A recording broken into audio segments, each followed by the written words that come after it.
as we get ready to celebrate Ash Wednesday and begin our Lenten journey. As a pastor, it always amazes me that Ash Wednesday brings out such throngs of people. It's almost like a mini Easter. People literally come out of the woodwork to get their ashes and to begin the Lenten journey. And it always touches me that there's something deep inside all of us that, even though we don't like to admit it, we all realize when we stand before the face of God, that need for repentance, that need to convert, that need to change. And I think the huge crowds that Ash Wednesday draws reminds all of us of that deep down need that's in all of us, that truth that we all know in the depths of our hearts, that our lives are not always what God asks us to do. And that's what the season of Lent is all about.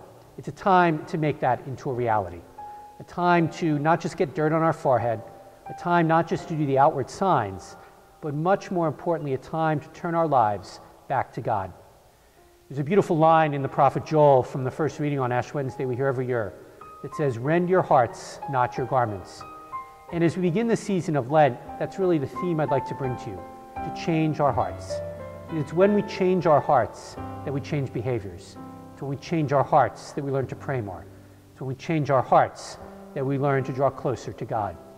And during the season of Lent, as we meditate on the last words of Christ, as he hung on the cross, as we meditate on the stations, and as we enter all those traditional Lenten devotions, that's what they're all there for, to help us change our hearts, to help us get rid of those obstacles and those roadblocks that we've put up to allowing God to find a home in us.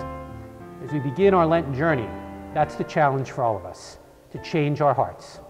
And hopefully over the next few weeks of Lent, as we listen to the scriptures, as we experience the sacraments, and through these meditations and these reflections on the last words of Christ and on the stations of the cross, this will help all of us to do just that, to change our hearts, so that as we complete our Lenten journey, the risen Christ may find a home in us.